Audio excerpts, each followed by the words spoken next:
SSC 2016 যেটা নিয়ে কথার শেষ নেই। বিভিন্ন মহল থেকে বিভিন্ন রকম কথা আমরা জানতে পাচ্ছি এবং আমার চ্যানেলে সেই রিলেটেড আপডেট মোটামুটি আমি দিতেই থাকি। যারা চ্যানেলে একদম নতুন দেখে নিতে পারো আগের ভিডিওগুলোতেও রেগুলার বেসিসে কিন্তু আপডেট আমি দিচ্ছি।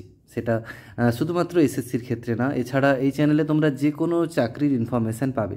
সমস্ত রকম চাকরির ফর্ম ফিল আপ থেকে শুরু করে কী ক্রাইটেরিয়া রয়েছে, এলিজিবিলিটি বা স্যালারি স্কেল কেমন, প্রতিটা স্টেপ জানতে পারবে বা ফর্ম ফিল আপ কীভাবে করবে, প্রতিটা স্টেপ কিন্তু জানতে পারবে এই চ্যানেলে। তো এখন যেহেতু এসএসসি 2016 নিয়ে ব্যাপারটা খুবই একটা বড়সড় কাণ্ড হয়েছে, অলরেডি আমরা জানি হাইকোর্টে প্যানেল ক্যান্সেল করে দিয়েছে এবং সুপ্রিম কোর্টে সেটার কিন্তু এখনও শুনানি চলছে। অন্তর্বর্তী স্থগিতাদেশ রয়েছে প্যানেলের ওপর। তো সেইটা নিয়ে রেগুলার আপডেটে তোমাদের রাখার জন্য আমি রেগুলার বেসিসে ভিডিওগুলো নিয়ে আসি। তো দেখো, আজকে একটা ভিডিও নিয়ে এসেছি যেটা সবাই ইনফরমেশানগুলো সবাই প্রত্যেকেই জানো। এবার এই ইনফরমেশানগুলোর উপর বেস করে কি হতে চলেছে ভবিষ্যতে সেইটা কিন্তু জানা যাবে। তো এই ইনফরমেশান তোমরা তো স্ট্যাটাসটা এটা দেখে থাম্বনেলটা দেখেইছো, দেখে বুঝতেই পারবে যে কী বিষয়গুলো নিয়ে আজকের আলোচনা। একটা আলোচনা বেসিক্যালি থাকছে, এই আলোচনায় তোমরাও অংশগ্রহণ করো, সেটা কমেন্ট বক্সে কমেন্ট করার মাধ্যমে তোমরাও তোমাদের মূল্যবান মতামত অবশ্যই জানিও। ঠিক আছে, চলো আজকে আরেকটা খবর আছে। এই থাম্বনেলের বিষয়গুলো ছাড়াও আরেকটা খবর রয়েছে।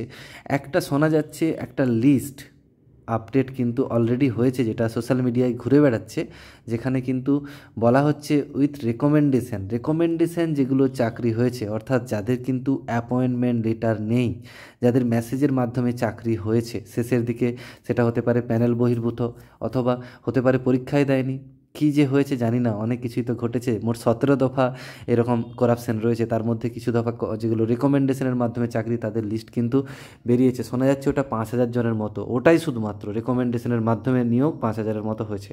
তো এই লিস্টটা আশা করি পেয়ে যাব বিকেলের মধ্যে, তখন পিডিএফটা আপলোড করে দেবো। বা কী কী রয়েছে, কাদের নাম রয়েছে, সেগুলো নিয়ে ভিডিও পরবর্তী সময় নিয়ে আসছি। আপাতত যেটা নিয়ে এখানে টপিক সেটা নিয়ে বলবো।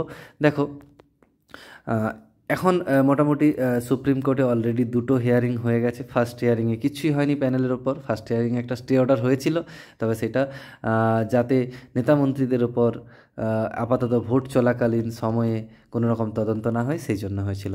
এবার পরবর্তী সেকেন্ড অর্ডারে একটা অন্তর্বর্তীকালীন শুনানি স্থগিতাদেশ দেওয়া হয়েছে এবং এসএসসিকেও বলা হয়েছে যোগ্য অযোগ্যের লিস্ট আলাদা করে প্রকাশ করতে দিতে, সুপ্রিম কোর্টে জমা দিতে, এবং তার সাথে সিবিআই কিন্তু তার ইনভেস্টিগেশন চালু রাখতে পারে।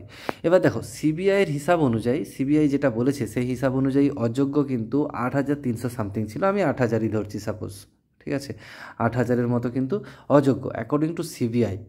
তো তারা যে নাইসা থেকে যে তথ্য পেয়েছে বা যেখান থেকে যা তথ্য পেয়েছে সেই হিসাবে তারা মোটামুটি ডেটাগুলো অ্যানালাইসিস করে দেখেছে অযোগ্য সমস্ত বিভাগে 9, 10, 11, 12 এবং গ্রুপ সি গ্রুপ ডি সব মিলে সমস্ত রকম করাপশন যদি ধরা হয় 17 রকমের, তাদের হিসাবে আপাতত যতটা তারা ধরতে পেরেছে অযোগ্যের সংখ্যা কিন্তু 8,300, 26,000-এর মধ্যে।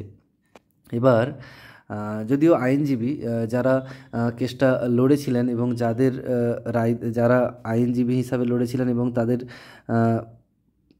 প্রদেয় তথ্যের ওপর নির্ভর করে হাইকোর্টে প্যানেলটা বাতিল হয়েছিল, বিকাশ রঞ্জন ভট্টাচার্য এবং টিম, তারা যারা রয়েছে বা হাইকোর্ট থেকে যারা গেছে, সরকার বিরোধী পক্ষের যারা আইনজীবীরা রয়েছেন, তাদের মতে কিন্তু এইটা 8,300 থেকে অনেক বেশি। তদন্ত যদি ঠিকমতো করা হয় সংখ্যাটা কিন্তু অনেক বেশি বাড়বে। তো জানি না কতটা বাড়বে, সেটা আমরা প্রত্যেকের কাছেই আমার প্রশ্ন যে আপনাদের কি মনে হয়, লিস্টটা কি আরও বাড়তে পারে 26,000-এর মধ্যে? আপনারা অবশ্যই কমেন্ট করে জানাবেন।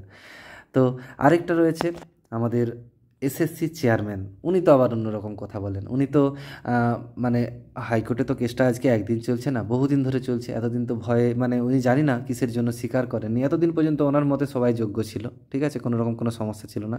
এখন যখন দেখতে পাচ্ছেন যে একটা একটা করে সব কেস বাইরে চলে আসছে, সিবিআই ইনভেস্টিগেশনে ধরা পড়ে যাচ্ছে, তখন উনি স্বীকার করেছেন কিন্তু যে অযোগ্য রয়েছে, ঠিক আছে। তার মধ্যে উনি কিন্তু যতদূর পর্যন্ত শোনা যাচ্ছে, তবে এই এই এই বিষয়টা নিয়ে আমার একটু সংশয় রয়েছে, আদৌ সুপ্রিম কোর্টে জমা দিয়েছেন কি না। যতদূর সম্ভব সুপ্রিম কোর্টে কিন্তু এখনও পর্যন্ত জমা দেননি। তবে উনি যেটা বলেছেন বা খবর একটা রয়েছে যে অযোগ্যের লিস্ট উনি বলেছেন 4,599, অর্থাৎ 4,600-র মতো, 5,000-এর থেকেও কম, ঠিক আছে, যেটা আদৌ কিন্তু নয়। আমার মনে হচ্ছে এটাই ওই রেকমেন্ডেশনের লিস্ট, যিনি উনি রেকমেন্ডেশন করে যারা পেয়েছে তাদের লিস্ট, অর্থাৎ 17 দফা চুরির মধ্যে 1 দফা চুরিতে 5,000-এর মতো রয়েছে। তার লিস্টটা কিন্তু অলরেডি সোশ্যাল মিডিয়ায় ঘুরে বেড়াচ্ছে। আমি একটু ভেরিফাই করে তারপরে গ্রুপে মানে আমার ইউটিউব চ্যানেলে আপলোড করব বিকালের মধ্যে, দেখছি। তো আরেকজন রয়েছে আমাদের মাননীয় মুখ্যমন্ত্রী। তো ওনার মতে কিন্তু সবাই যোগ্য, প্রবলেম হচ্ছে এটাই, ঠিক আছে।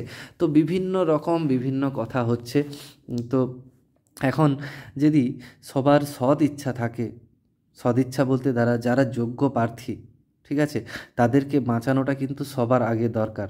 তো সেই যোগ্য প্রার্থীদেরকে বাঁচানোর যদি সৎ ইচ্ছা থাকে, তবে সেক্ষেত্রে আমার মনে হয় যে সবাই একজোট হন, সবাই একসাথে বসুন, আপনারা বসে কারা যোগ্য কারা অযোগ্য সেটা ঠিক করুন, দিয়ে অযোগ্যের লিস্ট সুপ্রিম কোর্টে জমা দিন, দিয়ে ক্লিয়ার করুন বিষয়টা। কারণ এর ভোগান্তি যে যোগ্য প্রার্থীদের ভুগতে হচ্ছে, এটা কি আপনারা বুঝতে পারছেন না? কেসটা যতদিন চলতে থাকবে, যারা যোগ্য প্রার্থী হবে তারা কিন্তু এটার জন্য সাফার করছে, ঠিক আছে। তাদের কাছে আর কোনো পথ খোলা নেই। আপনারা অন্তত মানবিকতার খাতিরে একটু হিউম্যান গ্রাউন্ডে দেখে সবাই এক হয়ে যে যারা অযোগ্য তাদেরকে বাদ দিয়ে দিই।